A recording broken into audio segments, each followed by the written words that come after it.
1절부터 나오는 비유는 우리가 흔히 씨 뿌리는 자의 비유라고 해서 저희가 잘 아는 길가, 돌밭, 가시밭, 그리고 좋은 밭 얘기가 나옵니다. 그리고 나서는 겨자씨의 비유가 나오고요. 그리고 누룩에 대한 비유가 나오고 그 다음에는 가라지에 대한 비유를 해주십니다. 가라지에 대한 비유가 끝나고 나서는 예수님께서 하시는 것은 감춰진 보화에 대한, 밭에 감춰진 보화에 대한 비유를 해주시고요. 또 값진 진주를 찾는 장사에 대한 비유를 이야기해 주십니다. 그리고 마지막으로 얘기해 주시는 것은 그물을 모으는, 물고기를 모으는 그물에 대한 비유를 이야기해 주십니다. 여러분들이 잘 아시는 것처럼 씨 뿌리는 자의 비유는 하나님의 말씀을 듣고 그 진리를 깨달은 자들이 열매를 맺는다는 말씀입니다. 저희가 어렸을 때는 참 다른 말씀으로도 많이 들었는데요. 하나님께서 30배, 60배, 100배의 열매를 주신다. 이런 뜻으로도 많이 들었지만 실제 이 말씀은 다른 것이 아니라 참된 주의 진리의 말씀을 깨달은 자들은 그들의 열매가 드러날 것이다. 그들의 열매가 풍성하게 나타날 것이다. 라는 말씀입니다. 이 말씀은 마태복음 7장에서 이미 나왔던 대로 그들의 열매로 그들의 나무를 안다 하신 말씀과도 동일한 것입니다. 그러면서 이 겨자씨의 비유를 통해서는요, 겨자씨와 이 누룩의 비유를 통해서는 이 천국이 어떻게 되어지는가, 천국이라는 어떤 것인가에 대해서 말씀하십니다. 특별히 예수님께서 이 앞에 씨 뿌리는 자의 비유를 얘기하실 때 제자들에게 뭐라고 말씀하시냐면 천국 비밀을 아는 것이 너희에게는 허락되었다고 말씀하십니다. 이 씨 뿌리는 자의 비유라는 것은 곧 천국에 대한 것이고 천국의 비밀에 관한 것입니다. 그래서 겨자씨에는 무엇을 말하는가 하면 겨자씨는 그 심으면 정말 심기 전에는 아주 작은 씨지만 심고 나면 아주 큰 나무가 돼서 공중에 새가 깃들이는 나무가 된다고 하지 않습니까?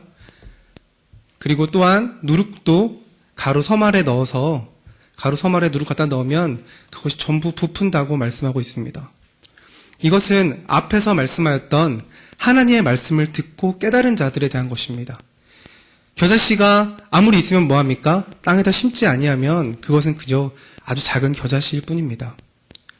누룩도 또한 어떠합니까? 누룩을 가루 속에 넣지 않으면 그 가루는 부풀지 않습니다.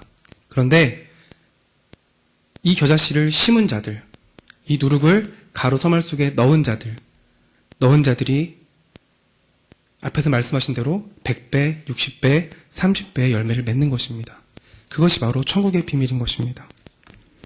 그렇게 말씀하시면서 예수님께서 아주 재미있는 이야기를 해주십니다. 저는 이 부분이 이번 주에 참 너무나 하나님께서 주시는 너무나 재미있는 부분이라고 생각을 했는데요. 여러분들이 마태복음 34장 34절 35절에 보시면 이런 말씀이 나옵니다. 제가 읽어드리겠습니다. 예수께서 이 모든 것을 무리에게 비유로 말씀하시고 비유가 아니면 아무것도 말씀하지 아니하셨으니 이는 선지자를 통하여 말씀하신 바 내가 입을 열어 비유로 말하고 창세부터 감추인 것을 드러내리라 함을 이루려 하심이라. 예수님께서 사람들에게 비유로 말씀하시는 이유에 대해서 이야기하십니다. 그런데 이 35절의 말씀은요, 시편 78편 2절에 나오는 말씀입니다. 제가 시편 78편 2절의 말씀을 읽어드리도록 하겠습니다. 왜 예수님께서 이런 말씀을 하셨는가가 너무 명확하게 나와 있습니다. 제가 읽어드리겠습니다. 내가 입을 열어 비유로 말하며 예로부터 감추어졌던 것을 드러내려 하니 이는 우리가 들어서 아는 바요 우리의 조상들이 우리에게 전한 바라. 우리가 이를 그들의 자손에게 숨기지 아니하고 여호와의 영예와 그의 능력과 그가 행하신 기이한 사적을 후대에 전하리로다. 여호와께서 증거를 야곱에게 세우시며 법도를 이스라엘에게 정하시고 우리 조상들에게 명령하사 그들의 자손에게 알리라 하셨으니 이는 그들로 후대 곧 태어날 자손에게 이를 알게 하고 그들은 일어나 그들의 자손에게 일러서 그들로 그들의 소망을 하나님께 두며 하나님께서 행하신 일을 잊지 아니하고 오직 그의 계명을 지켜서 그들의 조상들 곧 완고하고 패역하여 그들의 마음이 정직하지 못하며 그 심령이 하나님께 충성하지 아니하는 세대와 같이 되지 아니하게 하려 하심이로다.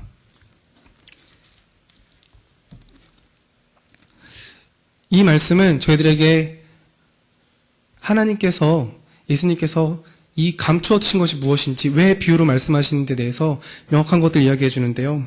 첫째는 이 말씀에 있는 것처럼 이미 저희가 다 아는 것입니다. 들어서 아는 것입니다.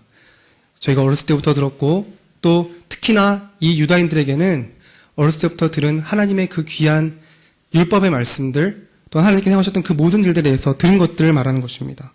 둘째는 여호와의 영예라고 표현하고 있는데, 하나님의 영광과 그의 능력과 그가 행하신 그 기이한 모든 일들, 그들의 조상들을 이끌어 오신 그 많은 일들을 이야기하는 것입니다.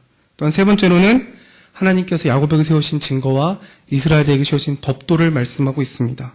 네 번째는 아주 중요한 특징인데요. 그들의 자손에게 알려야 하는 것입니다. 단지 자기들만 알고서 끝나는 것이 아니라 그들의 자손에게 끊임없이 계속해서 전달해 주어야 하는 것입니다. 그 이유가 아까 말씀드렸던 78편 7절 이하에 나오는데요. 이것은 뭐냐면 그들의 소망을 하나님께 두게 하기 위한 것입니다. 두 번째는 하나님께서 행하신 일을 잊지 않기 위해서입니다.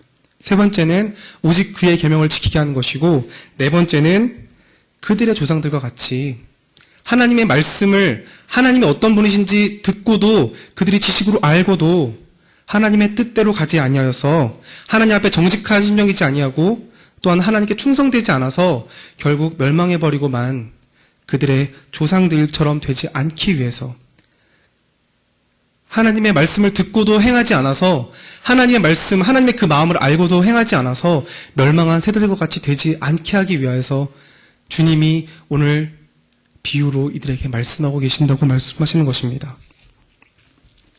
그러면서 35절부터는 여러분들이 또 잘 아는 가라지 비유가 나오는 것입니다. 가라지 비유는 무엇입니까? 좋은 밭에 좋은 씨를 뿌렸는데 사탄이 와서 가라지를 뿌리고 갔습니다. 그래서 주님 뭐라고 말씀하십니까? 추수하는 날에, 마지막 날에 내가 가라지와 좋은 것을 구분할 것이다. 그러면서 하시는 다음 비유가 감추인 밭의 보화와 장사의 비유와 그물의 비유입니다. 여러분들 잘 정말 이건 너무나 유명한 것이기 때문에, 밭에 감추인 보화. 천국은 마치 밭에 감추인 보화와 같아서 천국의 비밀을 깨달은 자들, 오늘 앞에서 말씀하신 이 천국의 비밀을 깨달은 자들은 어떻게 살아야 하는가를 여기서 말씀하고 있는 것입니다. 좋은 밭이어서 열매 맺는 사람들은 어떻게 사는가를 말씀해 주시는 것입니다. 오늘 어떻게 합니까? 밭에 감추인 보화를 발견하고 그는 숨겨두고 기뻐하며 돌아가서 자기의 모든 소유를 다 팔아 그 밭을 삽니다. 열매 맺는 사람이란 바로 이런 사람인 것입니다. 천국의 그 비밀, 그 귀한 것, 그 값진 것을 내가 보았을 때, 내가 발견하였을 때, 하나님이 말씀해 주셔서 깨달았을 때 나의 온 삶으로, 나의 모든 것으로 동참하는 사람이 바로 하나님의 말씀을 듣고 깨달아서 열매를 맺는 사람인 것입니다. 또한 두 번째 비유로 장사에 대한 비유를 하고 있는데요. 마치 좋은 진주를 구하는 장사, 이 장사가 극히 값진 진주 하나를 만남에 자기의 소유를 다 팔아서 그 진주를 산다고 말하고 있습니다. 첫 번째랑 참 비슷하지요. 그런데 여기서는 조금 다릅니다. 그 이전에는 천국을 발견한 사람이 소유하기 위해서 모든 걸 파는 거였다면, 지금 이 비유는 천국이 발견한 진주를 사기 위해서 자기의 모든 소유를 판다고 얘기하고 있습니다. 여러분들 장사치는 어떻습니까? 장사치들은 자기에게 이익이 되는 대로 움직입니까? 이익이 되지 않는 대로 움직입니까? 당연히 자기에게 이익이 되는 대로 움직이죠. 아무리 좋은 진주를 만났어도 자기의 전 소유를 다 팔아서 그것을 사진 않습니다. 자기가 이문이 남을 만큼 적당한 가격에 사서 비싼 값에 팔려고 하겠죠. 그런데 오늘 천국은 값진 진주를 만나면 자기의 소유를 다 팔아서 그 진주를 산다고 말하고 있습니다. 이것은 무엇입니까?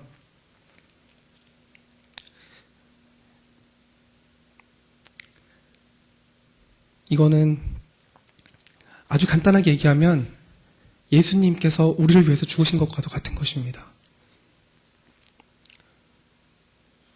천국은 이 진주를 사기 위해서 모든 것을 팔아야 될 이유가 없습니다. 하나님은 우리를 위해서 모든 것을 걸어야 되실 이유가 전혀 없습니다.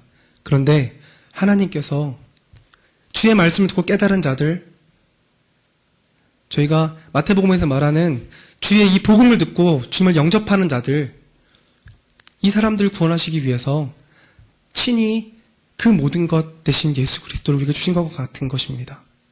또한 우리가 앞서 많이 들어왔던 양 99마리를 두고 잃어버린 한 영혼을 찾아가는, 천하보다 그 한 영혼이 귀하다고 말씀하시는 그 말씀과도 일맥상통한 것입니다.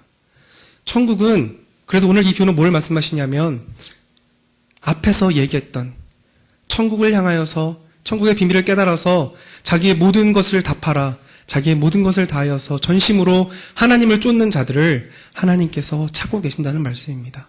그리고 그들을 찾았을 때 하나님께서 그들을 대가를 지불하고 사신다는 말씀입니다. 오늘 여기 앉아 계신 여러분들을 하나님께서 찾고 계시고 또한 사기 위해 자기의 모든 소유를 파셨다는 이야기입니다. 그러면서 세 번째로 그물에 대한 비유가 나오는 것입니다. 이 그물은 물고기를 다 잡아놓고 좋은 것과 나쁜 것들을 갈라냅니다. 좋은 것들은 설명 안 하셔도 알겠지요. 이 앞에서 말씀드린 것처럼 이미 주님께서는 좋은 진주를 발견하셨고 좋은 물고기가 무엇인지 아십니다. 주님께서는 이것들을 마지막 날에 가차없이 가르치는 것입니다. 이 앞서 나왔던 가라지의 비유와 이 비유는 한 번 더 확증해 주시는 강조의 말씀인 것입니다. 그리고서 예수님께서 제자들에게 물으십니다. 이 모든 것들을 깨달았느냐?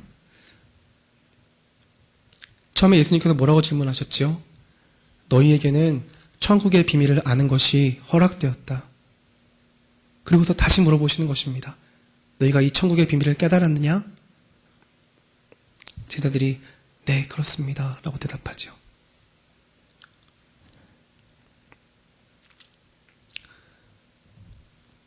오늘 13장의 마지막 부분에는 이 예수님의 이 지혜로운 말씀과 이 능력의 말씀, 그 권능을 보고도 회개하지 않고 주님을 믿지 아니한 사람들이 나옵니다. 바로 예수님의 고향 사람들이지요. 그 사람들은 주님의 진리의 말씀을 듣고도 깨닫지를 못했습니다. 그분의 진리의 그 말씀을 바로 앞에서 보고 들었음에도 불구하고 마치 오늘 저희가 13장 처음에 나오는 길가와 돌밭과 가시밭에 있는 그 사람들처럼 주님을 받아들이지 못했습니다. 예수님께서도 그들이 믿지 아니함으로 돌아서실 수밖에 없었습니다. 오늘 여기 계신 우리 귀한 성도님들, 여러분들은 어떠십니까? 오늘 제자들에게 말씀하시는 이 진리, 이 귀한 천국의 비밀을 깨달으셨습니까? 아니면 여전히 이 나사렛 예수님의 고향 친구들과 같이 쟤는 내가 다 알던 사람인데 뭘 저런 말과 저런 능력이 어디서 났을까? 거기에만 초점이 가 있고 주님을, 참된 주님을 알지 못하는, 진리를 알지 못하는 그런 사람입니까? 오늘 저는 저와 여러분들이 다 이 천국의 비밀을 아는 자들이 되기를 소망합니다. 주님은 지금도 찾으십니다. 주님의 말씀을 듣고 그 말씀에 나의 모든 삶을 걸어서, 나의 전부를 걸어서 주님을 쫓아가는 자들을 찾고 계십니다. 이것과 짝이 되는 본문이 마태복음 7장일 것 같은데요. 그 본문 중간에는 좁은 문에 대한 얘기가 나옵니다. 생명으로 인도하는 좁은 문은 찾는 길이 좁고 협착합니다. 내가 주님을 알았다고 해서, 주님에 대한 말씀을 들었다고 해서 사실 가기는 참 어려운 길입니다. 나의 모든 것을 건다는 게 불공평해 보일 수도 있고 불합리해 보일 수도 있습니다. 그러나 주님은 그 길이 생명의 길이라고 말씀하십니다. 너희가 너의 모든 것을 걸어서 찾아오는 그 길이 생명의 길이라고 말씀하십니다. 오늘 이 비밀을 깨닫고 주님의 나라에, 천국에 가기까지 우리의 모든 것을 다 바쳐서 하나님을 따라가는, 예수 그리스도의 그 발걸음을 따라가는 저와 여러분들이 다 되기를 소망합니다. 저희들 함께 찬송하시겠습니다. 찬송가 438장입니다.